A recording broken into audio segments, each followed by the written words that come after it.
সূরা আল ফজর। রহমান রহিম আল্লাহ তাআলার নামে। ভোরের শপথ। শপথ 10টি বিশেষ রাতের। শপথ জোড় সৃষ্টির ও বেজোড় স্রষ্টার। শপথ রাতের যখন তা সহজে বিদায় নিতে থাকে। এর মধ্যে কি বিবেকমান লোকদের জন্য শপথ রাখা হয়েছে? তুমি কি দেখনি তোমার মালিক আদ জাতির লোকদের জন্য কেমন ব্যবহার করেছেন?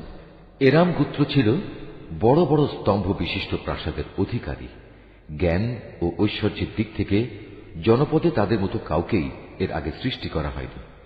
সমৃদ্ধশালী জাতি ছিল সামুদ। তারা পাহাড়ের উপত্যকায় পাথর কেটে সুরম্য অট্টালিকা বানাত।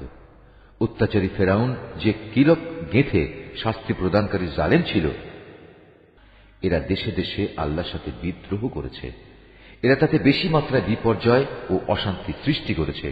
অবশেষে তোমার প্রতিপালক তাদের উপর আযাবের কোড়ার কষাঘাত হানলেন। তোমার মালিক এদের ধরার জন্য ওঁত পেতে রয়েছেন।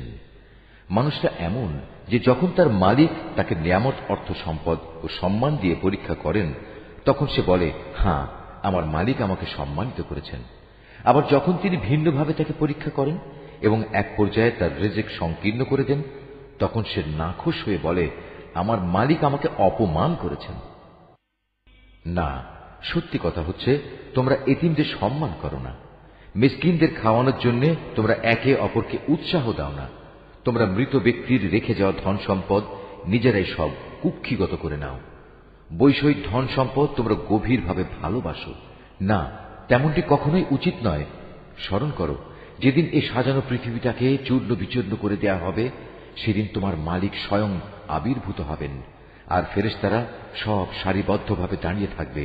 সেদিন জাহান্নামকে সামনে হাজির করা হবে, যেদিন প্রতিটি মানুষই তার পরিণাম বুঝতে পারবে। কিন্তু তখন এ বোধোদয় তার কি কাজে লাগবে? সেদিন এ হতভাগ্য ব্যক্তিরা বলবে, কত ভালো হতো যদি আজকের এই জীবনের জন্য কিছুটা ভালো কাজ আগে ভাগে পাঠিয়ে দিতাম।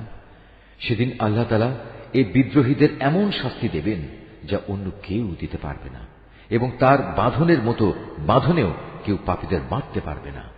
নেককার বান্দাদের বলা হবে, হে প্রশান্ত আত্মা, তোমরা তোমাদের মালিকের কাছে ফিরে যাও সন্তুষ্ট চিত্তে ও তার প্রিয় ভাজন হয়ে।